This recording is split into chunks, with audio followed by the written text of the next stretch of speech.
చిన్న సినిమాగా విడుదలై పాన్ ఇండియా బ్లాక్ బస్టర్ అయిన మూవీ హనుమాన్. తేజ సజ్జా హీరోగా ప్రశాంత్ వర్మ దర్శకత్వంలో తెరకెక్కిన ఈ సినిమా గ్లోబల్ రేంజ్ లో బజ్ క్రియేట్ చేసింది. వసూళ్ల పరంగానూ బిగ్గెస్ట్ హిట్స్ సరసన నిలిచింది. అందుకే ఇప్పుడు మరోసారి ఆ సినిమాను 3Dలో ప్రేక్షకుల ముందుకు తీసుకొచ్చేందుకు ప్లాన్ చేస్తున్నారు మేకర్స్. రీసెంట్ గా India's biggest block buster Baahubali కూడా రిలీజ్ అయింది. అయితే రెగ్యులర్ రిలీజ్ తరహాలో కాకుండా 2 భాగాలను కలిపి బాహుబలి ది ఎపిక్ పేరుతో ఒకే భాగంగా రీఎడిట్ చేసి రీమాస్టర్ చేసి రిలీజ్ చేశారు మేకర్స్. ఈ ఫార్మాట్ కు మంచి రెస్పాన్స్ వచ్చింది. ఈ మధ్యకాలంలో భారీ హైప్ క్రియేట్ చేసిన మరో ఐకానిక్ మూవీ శివ. ఈ సినిమా రిలీజ్ కు భారీ స్థాయిలో లేటెస్ట్ టెక్నాలజీని వాడారు.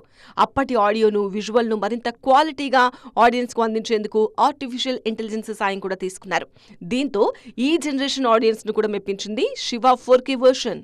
ఆ మధ్య జగదేక వీరుడు అతిలోక సుందరి సినిమాను కూడా భారీ స్థాయిలో రిలీజ్ చేశారు. రీమాస్టర్ చేయడంతో పాటు 3Dకి అప్గ్రేడ్ చేసిన వర్షన్ ను థియేట్రికల్ రిలీజ్ చేశారు. రిలీజ్లో ఈ సినిమా భారీ వసూళ్లు సాధించకపోయినా మెగా ఫ్యాన్స్ మాత్రం గ్రాండ్ గా సెలబ్రేట్ చేసుకున్నారు.